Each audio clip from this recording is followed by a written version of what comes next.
Você não pode, você vai morrer e não vai salvar a sua alma com a sua morte. Mas a expiação perfeita, no sacrifício perfeito do Senhor Jesus Cristo, está a salvação a todo aquele que nele crê. Amém? Então é tão importante a doutrina da Trindade, é tão importante nós entendermos que Jesus é Deus e para sempre Ele é totalmente Deus e totalmente homem por causa da vinda dele a esta terra. Amém? É muito importante nós entendermos isso. Esse é um pilar fundamental para nós entendermos a eternidade e que teremos um corpo glorificado e estaremos para sempre com o Senhor. Amém? O primogênito de entre os mortos, aquele que surgiu pela primeira vez e como é, porque ele vive, nós até cantamos isso, nós podemos crer no amanhã. Amém? Nós viveremos. É tão importante entendermos isso e Paulo dá um ênfase aqui. Agora, depois desta saudação, ele vai se referir à igreja nesse mesmo termo de saudação com ação de graças. Ele é grato a Deus por estes irmãos. E diz assim, irmãos, versículo 3, deixa-me só voltar aqui ao meu amém, versículo 3, é isso mesmo. Versículo 3 diz assim, irmãos, devemos sempre dar graças a Deus por vocês, e isso é justo, porque a fé que vocês têm cresce cada vez mais e muito aumenta o amor de todos vocês uns pelos outros. Da primeira carta à segunda carta, seja qual for as notícias que Paulo recebeu, entenda que isto não é um e-mail que você manda e 5 minutos depois você manda outro e-mail, right?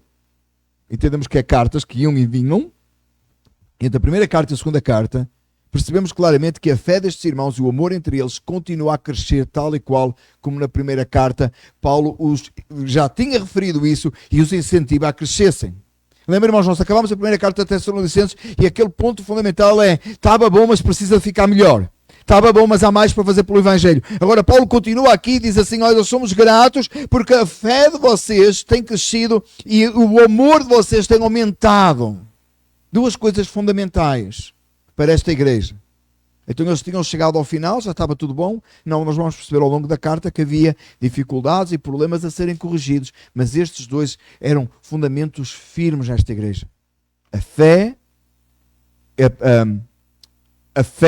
deles crescia cada vez mais. Meus irmãos, eu já disse isso várias vezes. Nós gostamos do termo nascido de novo. Se você nasceu de novo, você tem que crescer. Não é possível ter nascido por ação sobrenatural do Espírito Santo. Se você nascendo de uma forma natural, ainda que é o milagre da vida, que é Deus que atribui a vida, por isso é que nós não somos pró-life, nós somos pró-Bíblia, que é para lá disso.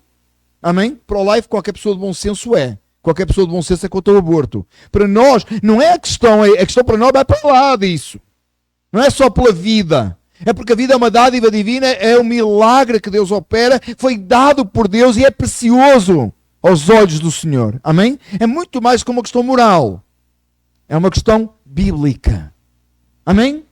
Então olha o que diz o texto. Então, se nós entendemos que você cresceu, você nasceu, espera que cresça, uma das preocupações que os pais têm é que os filhos cresçam, não é? Não é isso? A gente leva o bebê ao médico e eles vão medindo o bebê, como se a gente não conseguisse perceber que ele cresceu. Não é? E depois faz um gráfico, não é? E depois mede a cabeça. Não é? É isso? Ou não? Irmãos, tem experiência disso? E tem aquele gráfico. E depois você vai trazendo o gráfico para casa até o dia que você está cansado já de ver o gráfico. Que você consegue ver que o seu filho cresceu. Não é? É normal. Meus amados irmãos, se você nasceu de novo e você não cresceu, é sinal que você não nasceu de novo.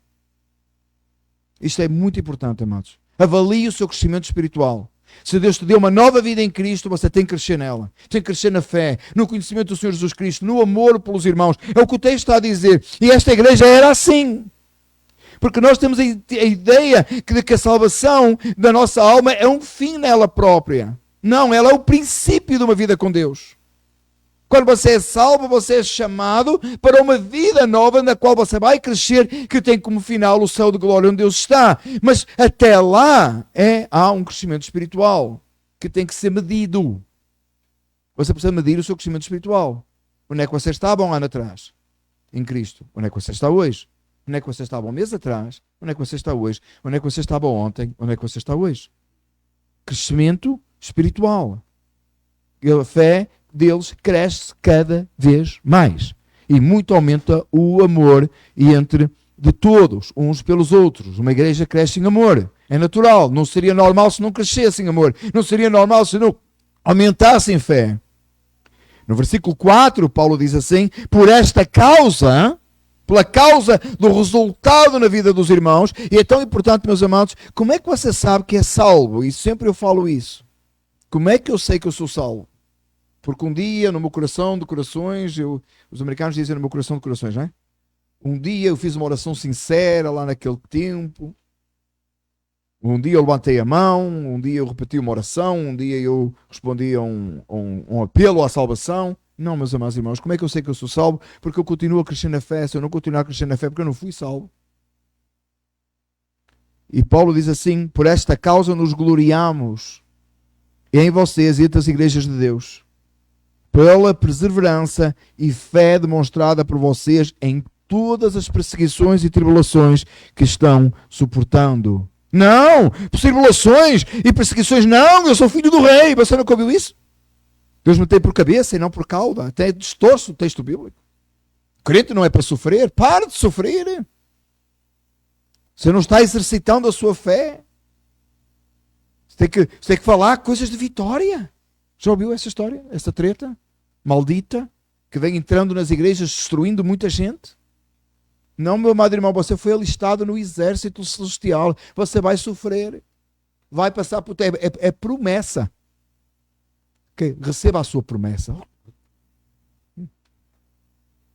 É sua promessa da tribulação, da angústia, da dificuldade. Quem quer receber? Diz amém. Ih, que silêncio, irmãos. Mas está na Bíblia. Está na Bíblia. Eu nunca vi o pregador dizer: receba a tribulação. Nunca vi. Mas que verdade. Vai ter, irmãos, vai ter dificuldade. Você sabe isso. Vai ter perseguição, vai ter gente que não gosta de si, vai ter gente que vai perturbar o evangelho, que quer destruir. Satanás vai usar. Satanás vai usar a sua própria carne para o desviar do que Deus diz. E olha o que diz o texto. Paulo diz: nos gloriamos em vocês e entre as igrejas de Deus. Eles eram um exemplo para as outras igrejas pela perseverança e fé demonstrada por vocês em todas as perseguições e tribulações que estão suportando. É na hora da angústia e da dificuldade que nos aproximamos do Senhor, somos fortalecidos e ficamos firmes no Senhor. É tão importante. Entenda aqui perseguições pela causa do evangelho, não é porque você fez coisa errada. Entenda aqui tribulações porque você quer ser firme e fiel ao Senhor e passa por angústias e dificuldades por causa disso, sua fé. Não é angústias e tribulações porque aconteceu qualquer coisa errada, porque você fez uma coisa errada. Não está a falar aqui de consequência do pecado, ou dos erros, ou de fraco planeamento nosso em muitas áreas que depois passamos por dificuldades. Não é isso que está a dizer o texto. É claro que por causa da fé, é rejeição por causa da sua fé, por causa de suas palavras, aqueles que se levantam contra si, por causa do evangelho. Não porque a gente fez errado e sofreu a consequência. Vai na estrada, vai acima do speed limit, o carro da polícia para você diz: que tribulação. Agora vou ter que pagar um ticket. Isso não é tribulação nenhuma, irmão. Você fez errado e agora vai ter uma multa. Não é isso, não é essa a tribulação. É quando você fala de Jesus e aquela promoção no trabalho não acontece, porque você é crente. É quando você se esforça para falar de Jesus a alguém e o evangelho lhe é barrado e Satanás vem tentar e vem perturbar a sua alma. Tribulações.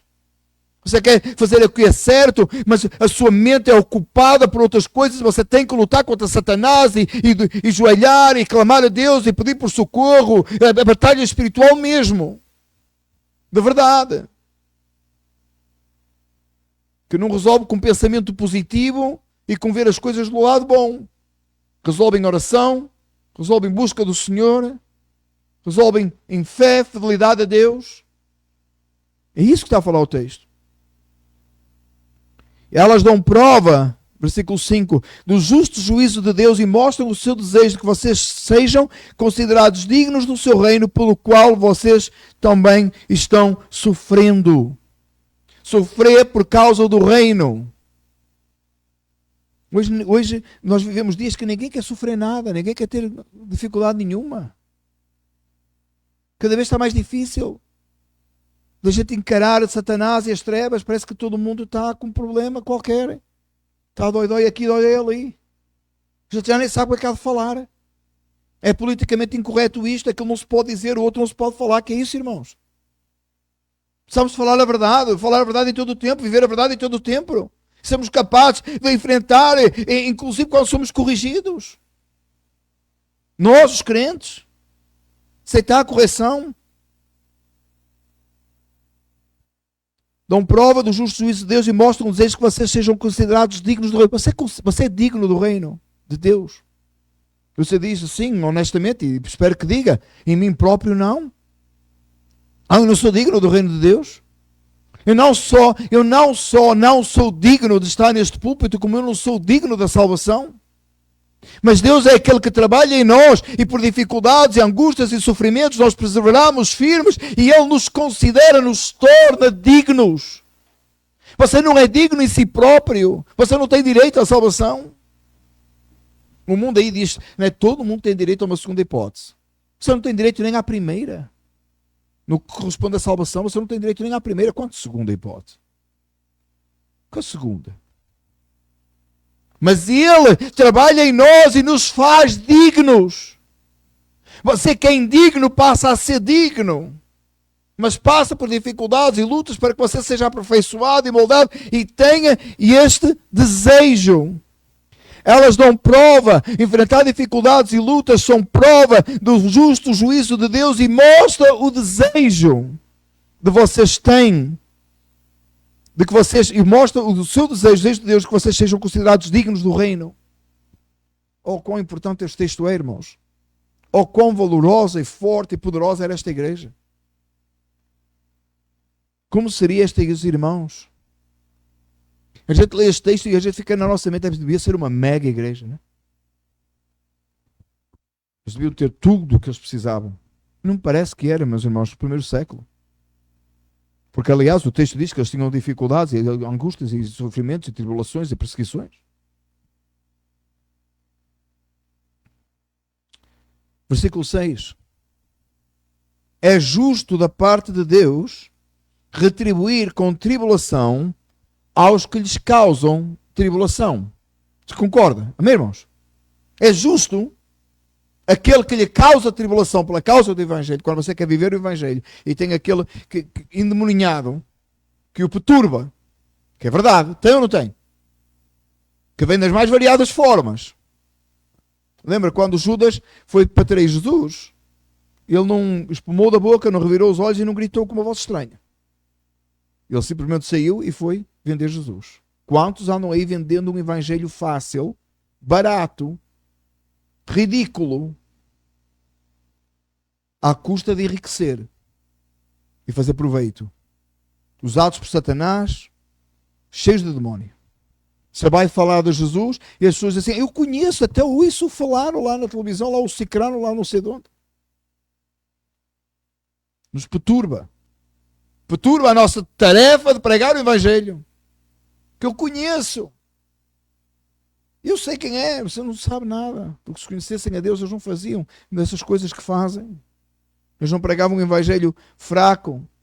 Um Evangelho que nada é condenado, nada é pecado, nada é mal, é tudo aceite.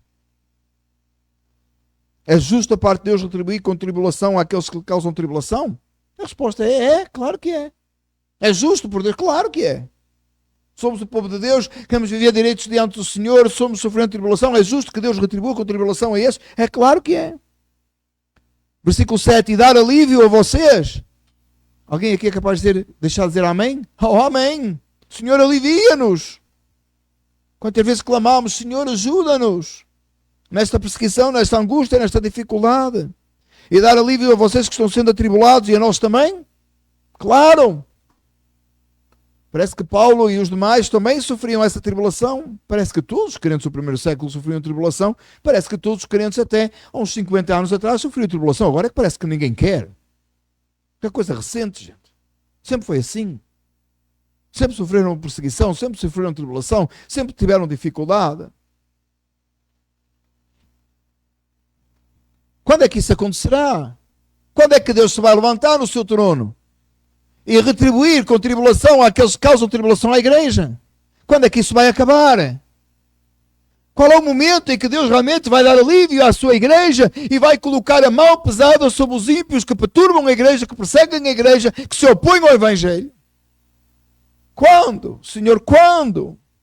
Quando é que o mundo vai parar de celebrar o pecado e legalizar a imundície?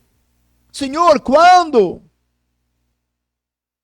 Quando é que aborto vai ser pecado e proibido? Quando é que divórcio vai ser pecado e proibido? Quando, Senhor? Volta-te para nós. Retribui àqueles que promulgam essas leis e usam o nosso dinheiro público para proclamar, para divulgar o pecado. Senhor, até quando? Quando é que isso acontecerá? Versículo 7, tem a resposta. Isso acontecerá quando o Senhor foi revelado lá dos céus com os seus anjos poderosos em meio a chamas flamejantes. Ele punirá os que não conhecem a Deus e os que não obedecem ao Evangelho de nosso Senhor Jesus. O dia do juízo virá. Mas é agora, não é quando o Senhor voltar em glória. Quando o Senhor voltar. Olha o texto. Com chamas flamejantes, com os seus anjos poderosos. Versículo 9. Esses sofrerão a pena de destruição eterna. Não é uma destruição por um momento, não é um castigo de uns dias, não é um problema limitado, é uma destruição eterna. Não, Deus não se deixa escarnecer, ninguém zomba com Deus para sempre. Essa gente que está se levantando e pregando um evangelho falso, ou que está proclamando, promulgando leis ímpias, não vai durar para sempre. Em vez disso, serão destruídos para sempre. O inferno é eterno, irmãos. O inferno não é um momento. Porque a ofensa é contra um Deus eterno. Ainda que a pessoa não tenha ofendido a Deus eternamente, o inferno é eterno porque ofende um Deus eterno. Porque o pecado é uma ofensa ao Deus eterno. E para toda a eternidade, e esses que estarão no inferno, eles estarão continuamente ofendendo a Deus e continuamente debaixo da ira de Deus. Quão horrível isso é. Assim como nós não temos palavras para descrever a eternidade e o glorioso momento em que estivermos com Cristo. Esta semana estava a ouvir umas músicas sobre o céu e a glória de Deus e fiquei impressionado, talvez até com a simplicidade das palavras do cantor, mas achei tão extraordinário. Quero correr como Moisés, quero dançar como Davi na presença de Deus. E eu fiquei a ouvir aquela música e fiquei a pensar, quão glorioso será? Quão maravilhoso será? Do mesmo jeito que a gente não entende, a gente fala assim umas expressões, né? Correr como Moisés. Eu não sei se Moisés corria, eu sei que João corria mais que Pedro. Right? Toda a gente sabe isso, né? João corria mais que Pedro. Não, irmãos, lá no sepulcro chegou primeiro e ainda pôs na Bíblia, não foi? E Pedro deve ter lido e deve ter achado. What? Por que é que tem que estar aí? Lembra, irmãos? Se todo mundo olhar para mim, irmão, sim ou não? Amém? Yes, depois de ter ouvido as irmãs que disseram que ele ressuscitou. E tem, irmãos, mas a gente fica a imaginar o céu e a gente fica como criança, porque a gente não sabe como é. E a gente fica a imaginar, né? O que é que terá no céu? Ruas de ouro e mares de cristal. Você quer mergulhar no mar de cristal? Vai partir a cabeça, né? Você não sabe como é. Ruas de ouro? Não sei, a gente vai tirar um pouco do ouro da rua e vai vender em downtown Newark? Há coisa que a gente não entende, mas é o céu glorioso, tão glorioso e tão extraordinário que a gente não consegue explicar. Mas também a condenação, ela é tão mais do que nós podemos imaginar. Também o inferno é muito mais horroroso do que nós podemos imaginar. É por isso que nós afligimos a nossa alma quando um querido nosso está caminhando para o inferno. Que é tão horrível e terrível que nós também não conseguimos descrever. Ele punirá os que não conhecem a Deus e os que não obedecem ao Evangelho do nosso Senhor Jesus. Eles sofrerão a pena de destruição eterna, a separação da presença do Senhor e da majestade do seu poder. Não há mais graça. Não há mais bênção de Deus. Lembra que a palavra do Senhor diz que nesta terra o sol levanta sobre justos e injustos, o sol deixa de levantar sobre os ímpios. Não tem mais nada da presença de Deus. Não tem mais nada de Deus. Só a ira de Deus. Condenação eterna. Quando é que isso acontecerá então? Mais uma vez, versículo 10. Isso acontecerá no dia em que Ele vier para ser glorificado em seus santos e admirado em todos os que creram, inclusive vocês que creram em nosso testemunho. Isso acontecerá no dia em que nos santos, em que Ele, Cristo, será glorificado nos santos, em nós. Glorificado de uma forma completa, ainda que hoje Ele é glorificado em nós, no nosso viver, no nosso agir, Ele será glorificado de uma forma completa, porque nós estaremos com o corpo glorificado diante dEle para sempre. Engraçado, irmãos. Ser um parênteses aqui, escatológico, como fizemos em 1 Tessalonicenses. Se vocês olhar 1 Tessalonicenses, você tem uma visão escatológica, não é? Se você chegar aqui, tem uma outra, não é? Eu gosto desta. A volta do Senhor acontecerá de uma vez só, e os ímpios irão para um lado e os justos para o outro. Amém? Eu quero chamar a mesma coisa, não usando este texto para colocar o meu ponto. Eu quero deixar claro, Paulo não está a falar sobre isso. Paulo está a falar da separação entre justos e ímpios, que tem que ser bem clara para nós.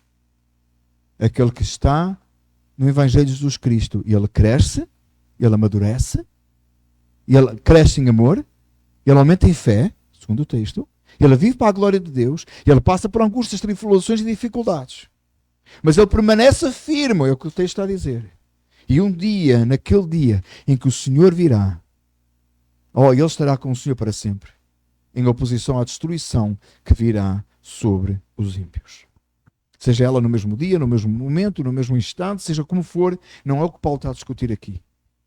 Ele está a colocar claramente a separação entre justos e ímpios na eternidade. Consciente distos, olha o que Paulo diz, versículo 11 e 12. Conscientes disso, oramos constantemente por vocês. Mas Paulo, mas já está bom? Não está bom já? Eles não podem nem perder a salvação deles, não é?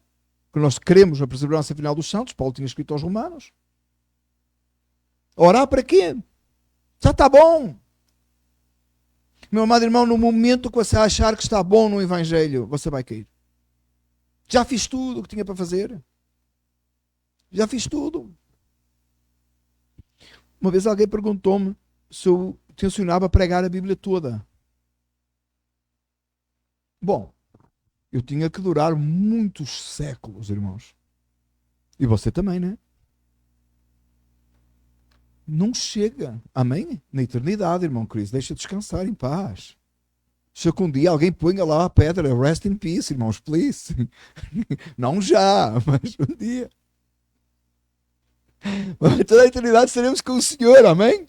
Hoje é o aniversário dele, ele acha que vai viver para todo sempre aqui nesta terra. Amém. Irmãos, que nós oremos constantemente por estas coisas.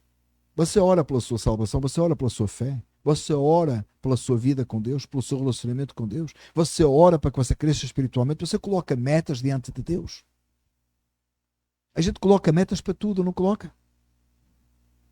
A gente coloca metas numa criança, quando ela nasce, a gente coloca metas, não é? No ano tal, vai para a escola pela primeira vez, não é isso? No outro ano tal, tem que formar lá agora está na época das formaturas, não é? Vai formar do middle school, depois vai formar vai formar até do kindergarten, não é? Aqui forma de tudo, não é? Tudo é razão para celebrar.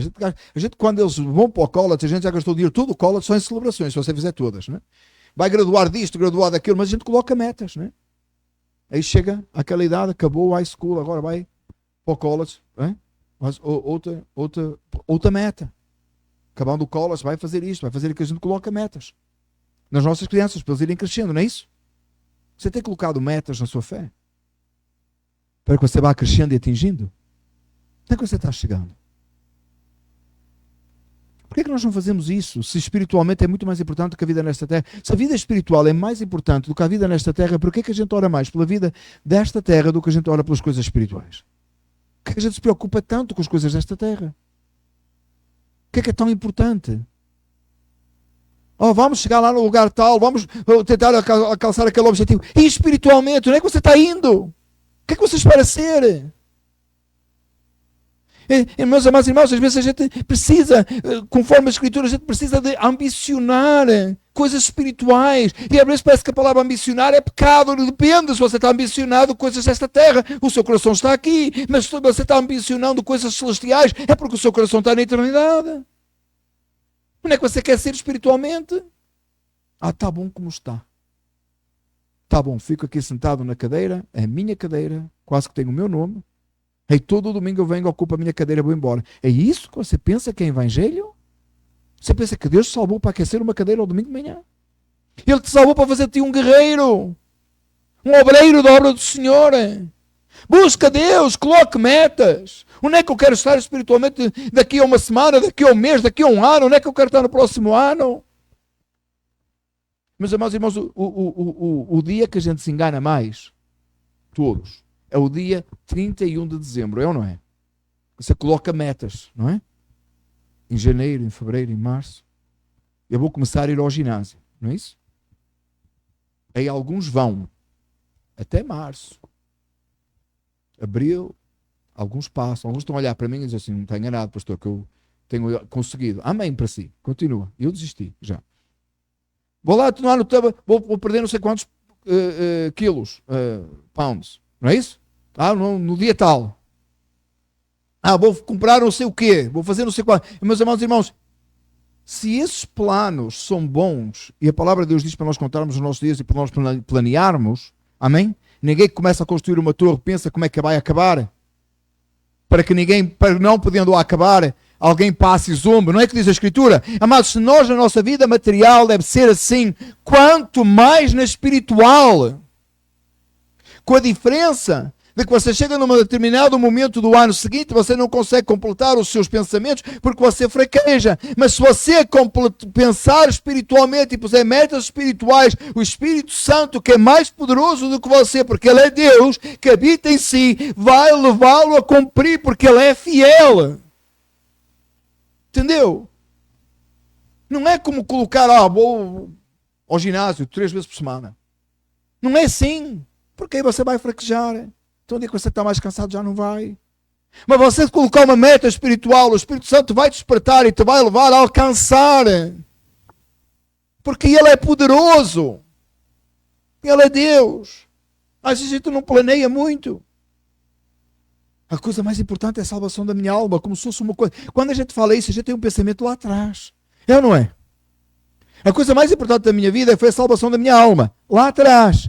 Ou então você pensa no futuro, porque um dia eu vou estar no céu. A gente raramente pensa no presente. É agora. O reino chegou. Deus te salvou com propósito. Deus te salvou para algo. Cresce na fé, coloca a meta e alcanças em nome de Jesus. Agora. É por isso que eu gosto tanto daquela mensagem que eu já preguei 1 milhão de vezes nesta igreja e os irmãos se calhar não lembram ainda. A salvação em 3 tempos, passado, presente e futuro. No passado Ele me salvou, no futuro Ele me leva para o céu, mas agora é para eu viver para a glória dEle. Eu fui livre da condenação do pecado no passado, eu vou estar livre da presença do pecado no futuro e hoje estou livre do poder do pecado. É tão importante. Agora. A salvação chegou agora. Esta é a nossa vez. Aquele momento lá foi a vez da igreja de Tessalonicenses. Agora é nossa, é de Montclair, é aqui, agora, nesta manhã. Coloca metas diante do Senhor. Coloca metas. E esforça por elas, luta por elas. Aos pés do Senhor, pedindo a Deus que tenha misericórdia e nos ajude. Por isso Paulo diz, conscientes disto, das tribulações, das angústias, das dificuldades, do crescimento da fé, de tudo isto que Paulo falou até agora, conscientes, oramos constantemente por vocês. Que Deus nos ajude a orarmos uns pelos outros, de maneira que uns e outros possamos crescer. Oramos uns pelos outros quando alguém tem dificuldade e luta, é claro, física, claro, material, claro, quanto mais espiritual. Está aqui alguém que não tem luta espiritual? Se está aqui alguém que não tem luta espiritual, por favor, ore por mim, porque eu tenho. Todos temos, não temos, irmãos? Oremos uns pelos outros constantemente. Oremos por nós próprios. Oremos para o crescimento da fé em nós. Para que haja amor entre nós. Para que o mundo possa ver a glória de Deus em nossas vidas. Para que possamos atingir essas metas que temos colocado diante do Senhor. E se não colocamos ainda, coloque hoje. Meta diante de Deus. E analise se você chegou. Seja ambicioso com o reino. Conscientes disso, oramos constantemente por vocês para que o nosso Deus os faça dignos da vocação e com poder cumpra todo o bom propósito e toda a obra que procede da fé. Vamos outra vez? Olha o texto. Conscientes disso, oramos constantemente por vocês para que o nosso Deus os faça dignos da vocação e com poder cumpra todo o bom propósito, toda a obra que procede da fé. Deus tem um propósito consigo, Deus tem um propósito comigo, Deus tem um propósito conosco. Oremos para que esse propósito seja cumprido e que toda a boa obra que procede da fé seja manifesta, que o mundo possa ver a glória de Cristo em nós. Oremos por isso, buscamos a Deus por isso. Mais do que pelas nossas necessidades físicas, que Ele sabe e Ele supre. Ele sabe e Ele supre. Busquemos as espirituais. Que o nosso Deus faça dignos da vocação e com poder cumpra todo o bom propósito. Qual é o propósito de Deus para a minha vida? É que sejamos santos como Ele é santo. Não é simples, irmãos. O crente tem a vida simplificada em tudo, até nisso. O ímpio anda à procura do propósito da vida dele. A gente sabe porque é que Deus nos criou, sabe o que estamos a fazer aqui, sabe para onde vamos e sabe o que é que Deus quer de nós. Não é impressionante ser crente? Não é tão mais simples ser crente, não é? Não é? A gente sabe que foi criado por Deus. O ímpio anda a tentar descobrir como é que uma explosão criou tudo. Não é? É incrível, não é? A coisa explodiu e criou isto tudo. Você já assistiu alguma vez uma explosão criar alguma coisa? A desordem criar, mas já viu isso? Nunca vi. Oh!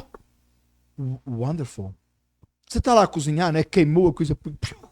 E você olha e aquele frango prontinho. Nunca vi. Queimou tudo, chamuscou é lixo. Que explosão criou nada. É tão fácil, Deus criou todas as coisas para a sua glória e elas são belas aos olhos do Senhor. São ou não são? O pecado veio e quis destruir tudo. Deus, por sua graça, não permitiu que tudo fosse destruído e por sua longanimidade tem-nos preservado nesta terra. Enviou o seu Filho para nos remir de todo o pecado. É tão simples o Evangelho, é tão maravilhoso, glorioso e simples. É por isso que pregar é tão difícil, não é? É pegar na coisa mais gloriosa e mais excelente que existe e colocá-la de uma forma tão simples que até uma criança possa entender. Sem prejudicar a beleza e a grandiosidade do Evangelho, mas sem colocar de uma maneira que ela é inatingível. Tão maravilhoso. E Ele veio e redimiu. E aqueles que nele creem vivem com esse propósito de o glorificar e de o exaltar e para sempre estarão com Ele no céu. Não é tão simples? Qual é o propósito? Viver para a glória de Deus. Qual é o fim? A glória de Deus. Qual foi o início? A criação. A glória de Deus. Qual foi o problema? O prejuízo e o prejudicar do ser humano com o pecado contra a glória de Deus. Não é simples.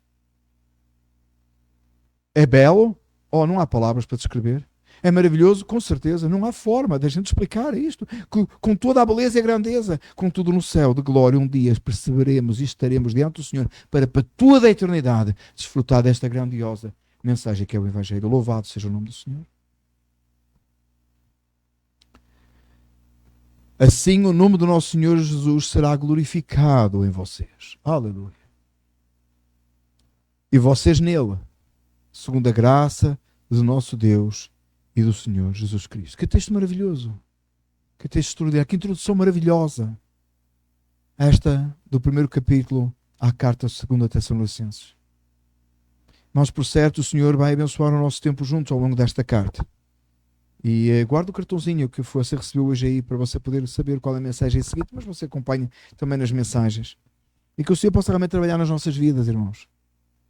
E o nosso desejo deve ser de que qualquer lugar que a gente estiver, sejamos lembrados desta maneira como estes irmãos eram saudados neste início de carta.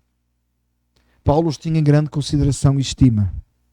E não porque eles tinham alguma coisa naturalmente neles, mas porque eles tinham neles o sobrenatural de Deus. A vida deles era vivida de uma forma extraordinária. Paulo os podia lembrar como aqueles que realmente viviam de uma forma digna, viviam para Deus. O mundo lá fora precisa que a igreja aqui seja exatamente como essa igreja lá era em Tessalónica. E o mesmo Deus que operou lá é o Deus que está aqui connosco esta manhã. Você crê nisso? Então fique de pé, vamos orar. Amado Deus, Salvador nosso, Senhor dos céus e da terra, que a graça do Senhor seja sobre nossas vidas nesta manhã. Que o Teu Espírito baixe e nos inunde, Senhor, os nossos corações de alegria, contentamento e gozo. Pai, que nós possamos verdadeiramente sermos moldados e experimentados para vivermos o Evangelho desta forma intensa e poderosa como esta igreja vivia. Senhor, ajuda-nos a não desperdiçar as oportunidades que o Senhor nos dá. Que o nome do Senhor seja exaltado hoje e sempre em nós, para que o mundo possa ver Jesus Cristo em nosso viver e em nossas palavras. Em nome de Jesus, nós oramos. Amém.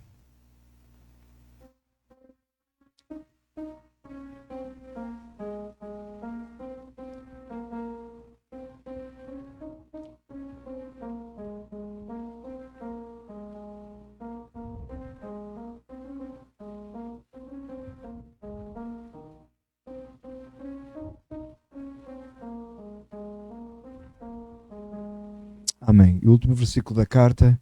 A graça do nosso Senhor Jesus Cristo seja com todos vocês. Todos dizem? Amém. Podemos ficar sentados. Amém, irmãos?